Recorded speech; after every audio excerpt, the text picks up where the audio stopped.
How's it going, fellow mobile gaming warriors? It's MyTyme here. This is WWE Supercard, and Team PCC is well underway.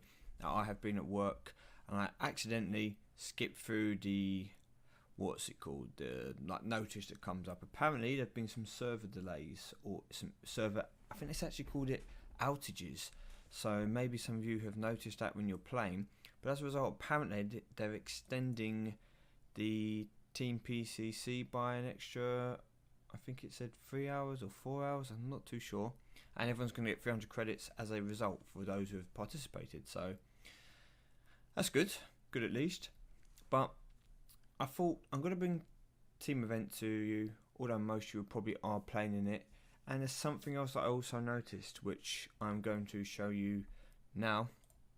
I'm not going to play too many games because I don't want to show my tactics. I've only just started. So you can click on team points breakdown and it can show you how much your team has contributed at the moment. There you go, I've only contributed 10 points, but I'm about to get on the grind now. But you can click on leaderboard, you can see which teams are where, who's currently ranked what. So at the top is 7 Thunders. You can obviously click on the team and it will show you the people involved. So I don't think you can see the actual breakdown of how well people are doing, but you know, it keeps it go down, and you know, it works out the same way as normal PCC, where the leaderboard will constantly get updated. Now, if you want to play points, you can change your teams by going to teams and change your people and stuff. You click on play for superstar. If you come back and go back in, it will refresh your people. There's 2 games, 2 options most of the time.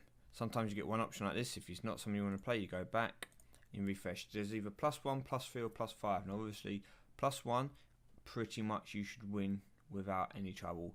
+3 is a kind of your level, and +5s would be technically a bit too hard. So I'm going to click a +3 for the moment. Now bear in mind that my team is legendary, or keep it tight.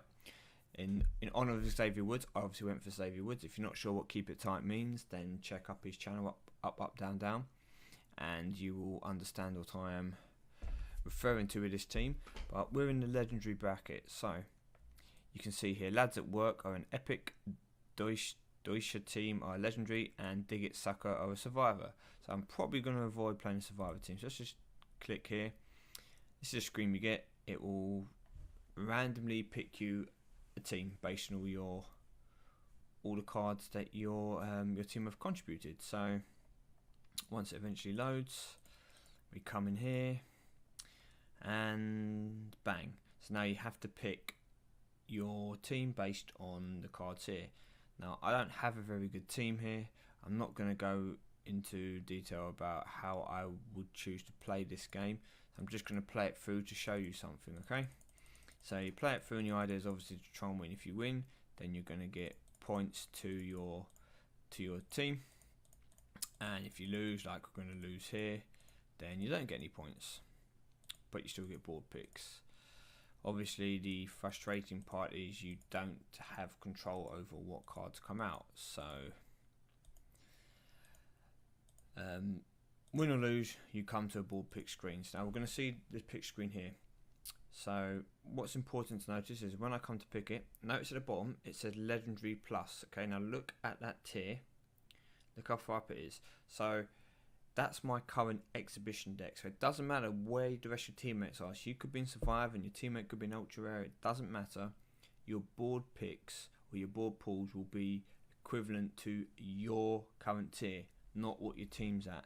So I'll take 2 picks here, just to, well, sorry, 1 pick just to show you that. I'm going to go back. This is part 2, something else that I noticed earlier, and unfortunately I've got a lot of board pools to go through to get that. But come to exhibition, see where my legendary plus marker is basically the same as in my Team PCC. However, I can change this around slightly. Now if I bring in Dolph Ziggler, if I bring in say Shawn Michaels or Rusev, and I also and I also bring in Nikki Bella, voila, I now actually can make it into Survivor tier without having to change other cards. So what we're going to do for a moment So we're going to come back, we're going to play another game in Team PCC, and notice that my exhibition deck now is in Survivor tier, okay? No longer in Legendary, it's just into Survivor tier. So we're going to play Foxhound again. Now, my exhibition deck has no relevance at all over what cards I get in here. So I'm going to imagine if you put cards into your Team PCC and they need training, that them being used will count towards them being trained. Okay, I'm going to assume that that is the case. It's a bit like using a card in Ring Domination, for example.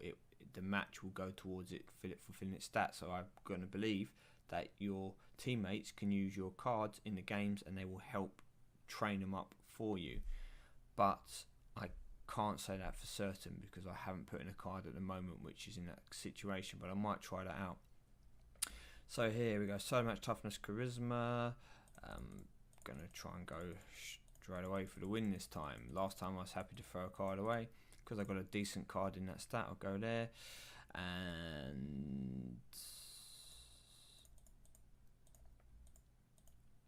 it's not a compatible tag, but it's going to be good enough to make it 2-0. And now all we have to do is just play the cards. Not really too bothered about the last outcome. And now we win this one. So I'm going to get +3 points for our team.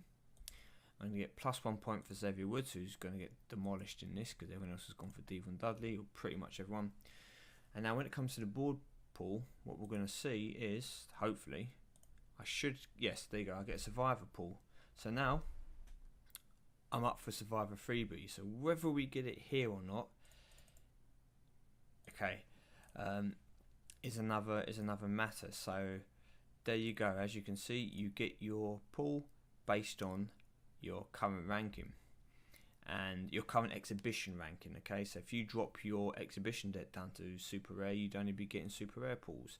So it doesn't mean you're going to earn, should we say, worse rewards than your current deck just because you're playing in a Team PCC where the team is weaker than your level. Whereas when you were playing, and a good example is like Ring Domination or maybe Road to Glory, where you have to use so many cards that, say in exhibition you're in Legendary tier, for example, in the actual event you're in Epic tier because you don't have enough top tier cards to keep you in that level, so you drop down. Then if you get a pool playing an event, it counts towards your pool, and a lot of people complain about getting their epic pools, for example, during an event when they really when they're really in the tier above, and it's going to reset their pools.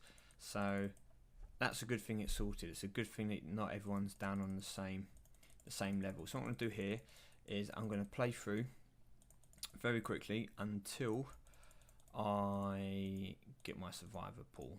Hopefully it'll be soon, but it could be at the very end of all these picks. I'm not training anything up. In my normal deck, I am training up my second Triple H. My first one's done now, and working on my epic Nikki Bellas. Now, here, to be honest with you, if I'm not going to get either whoa, don't listen to me, Cat Daddy. I did not finish my sentence. If I'm not going to get Survivor Shawn Michaels or Survivor Rusev, that's the one, then I would rather get a Diva because I'm coming close to a pull off the board, which will be about 1150 games, and then after that I've got another Diva chance. So give myself a Diva because I've got Legendary Divas are maybe hard to pull. At least this will give me a Diva that's better than my epic Naomi if I did get a Diva solo, and that will help me in the King of the Rings especially. So now I've lost that first game against a pro Kevin Owens. Now there aren't going to be too many pro Survivor cards knocking about because the tier's still new. You've got to be damn lucky.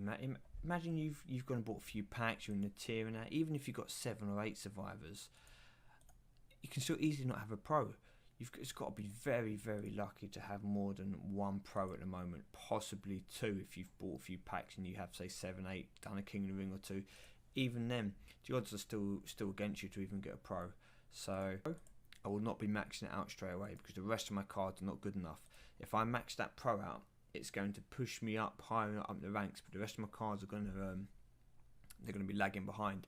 So I do recommend, if you get a Survivor Pro, then fine, use it, start to train it, but train it up to make it like slightly better than your legendary cards, or say slightly better than, I don't have any event pro cards apart from Nikki Bella, but let's just say it was a diva. I'd make her to be slightly better than Nikki Bella, so she could beat Nikki Bella, but she wasn't maxed out.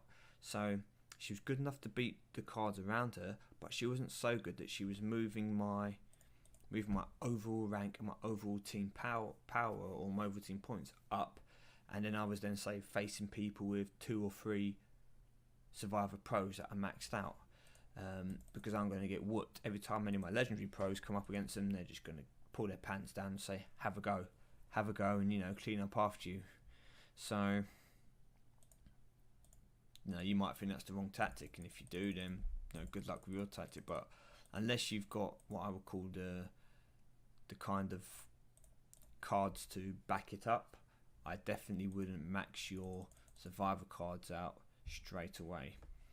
The good thing about Survivor cards are that most of them pretty much maxed out will be a epic card, a pro epic. So even if you're not in, say for example, Survivor tier, you're only in epic or legendary tier, a single Survivor card will help your deck. So they are worth going for in these events. It's worth trying to get those Survivor cards, because as singles they will improve your deck slightly, and as a single Survivor card it is going to be an epic pro, but not by so much that it pushes you up into, say, the top of the tier. Like if you look here, for example, just compare my Shawn Michaels to Naomi. Now, I know it's not easy to see, but Shawn has got 2 stats for the max out in 1200s and 2 in 1100s, okay? While Naomi has 2 in just over 1000 and 2 a little bit lower 1000. So yes, then they're not in an exact replica because it's a male and a female, etc. But to give you an idea, you know, Shawn is a lot better, but he's not good enough to beat any of the legendary pros, but he is good enough to beat all those epic pros, and as a result move your tier up just that fraction more. You know, it gives you that kind of card that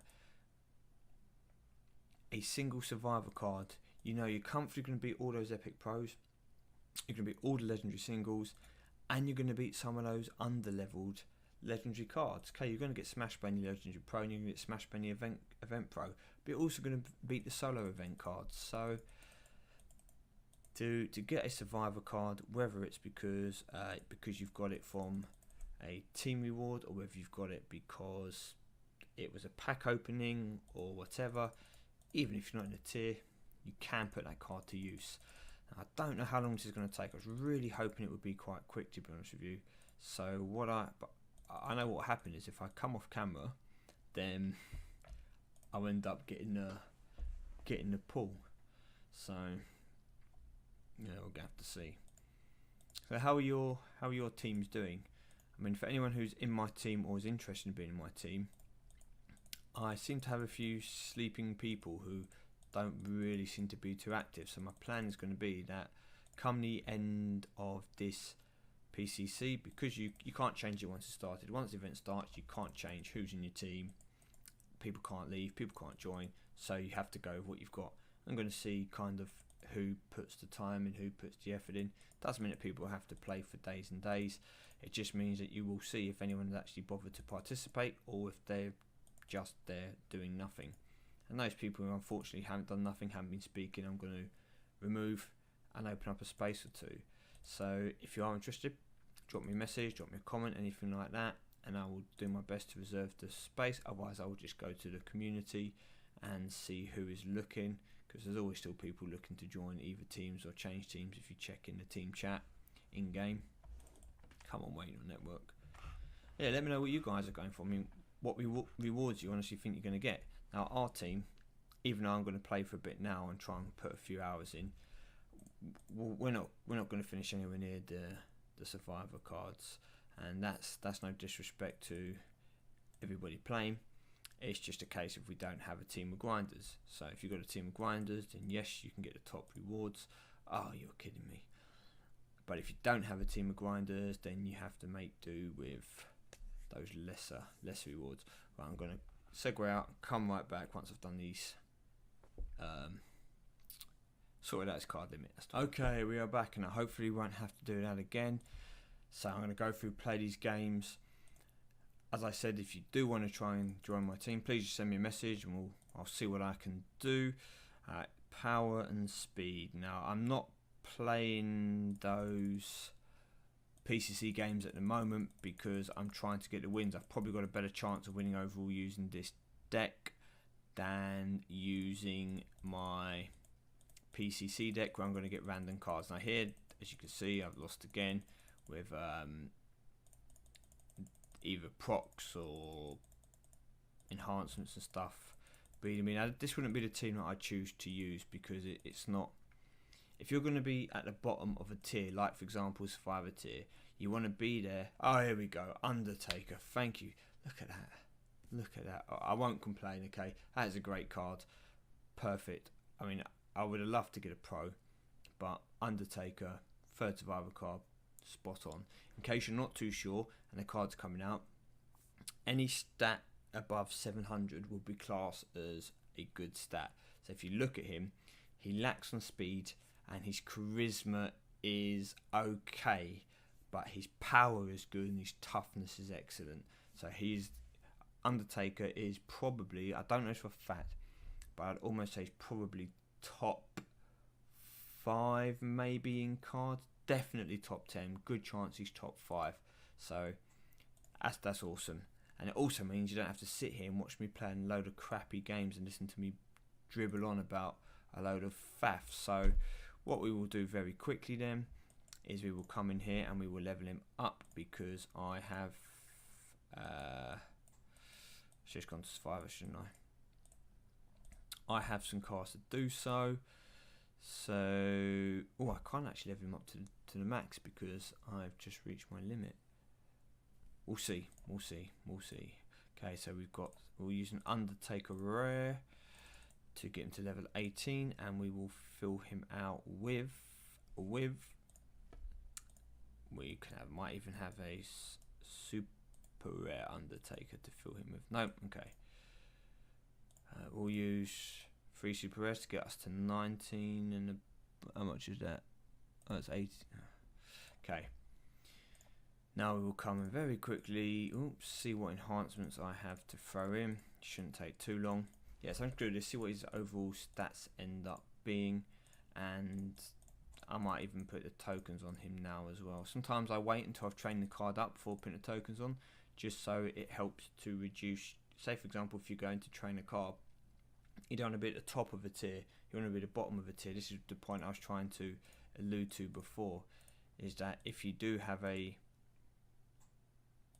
good card and you want to train it up and that, it's sometimes best to keep it at its weaker stage in a team that you know the other 3 or 4 people are quite good in that tier, and he or she, depending if it's a male or female superstar, will be there to keep your overall level down. So for example, if you've got, I don't know, like 3 legendary pros in the bottom of a Survivor tier and then 2 Survivor cards, so it's going to be better than having, say,